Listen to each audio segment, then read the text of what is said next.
is Kristi. My children are Isaiah Michael, Malaya Grace, and Elias John, and this is our story. I had been clean before I got pregnant with Elias. I had no intentions of ever going back to drugs. My baby came early. He was a preemie.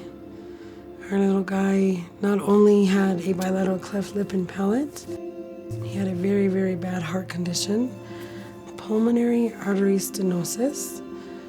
So I thought it was my fault that my baby had all these medical issues. In my research, that's not the truth.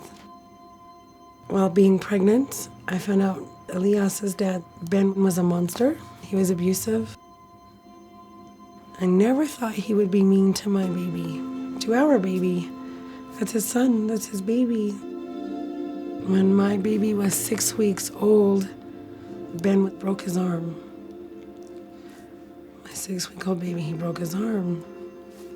Ben kept saying it was an accident. With the body scan, not only did my baby have a broken arm, which it wrapped around his bone, so his arm was twisted. His dad wrung his arm, cracked 6 of his ribs, and broke his foot at 6 weeks old.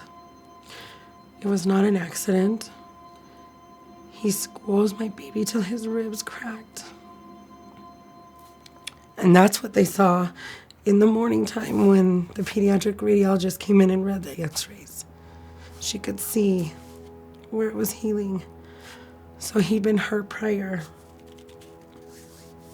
In a matter of 12 hours, I lost the man that I thought I loved because I found out he's a complete monster, and I lost my baby. Just coming back from maternity leave, I lost my job. Could no longer pay for my apartment. I knew I was going to be evicted, and I knew I was going to be homeless again. And through the homeless shelter that I was at, I started to realize my own worth, which is a big deal as an addict and as someone that has been hurt. And heading home, accepted me and Elias into their program. Through all of this, I had stayed clean. In October, I found out that I had stage 3 breast cancer and uterine cancer.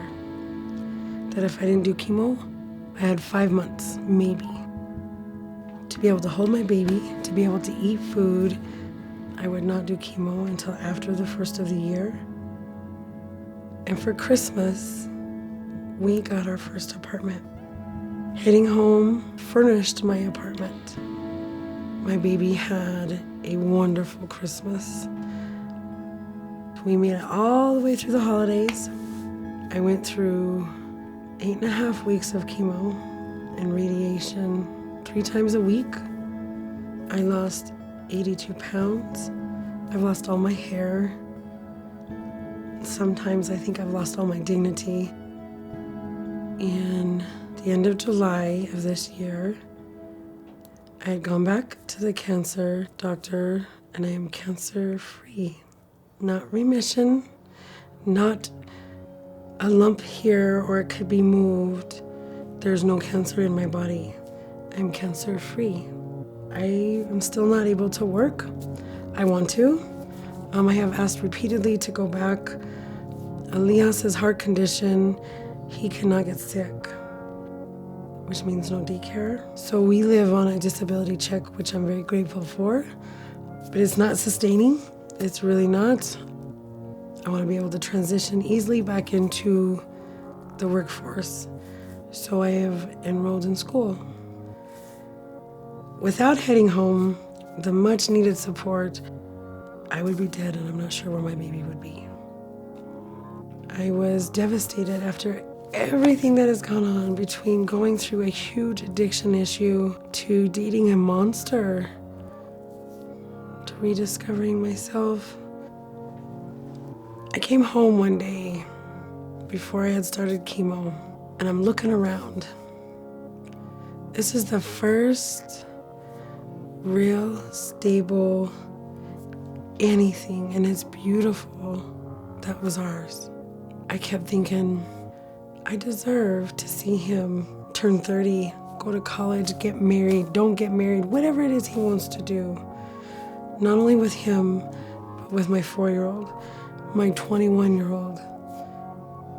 I am going to see this. So that means I have to show them what it means to fight, what it means to be a warrior. I've been blessed. Cancer free. I have my baby back. I have sole custody. All because of heading home. Everybody that has blessed my son. He is a survivor. He is a fighter. He's so strong. I mimic him in almost everything, which has given me the curiosity to watch him be full of nothing but love. That has been my guiding factor on, okay, we can do this. We've been blessed. They've done this. We have done this. We've worked for this. And it's okay. This is good. My name is Kristi. My son and I are anchored in hope and refuse to sink.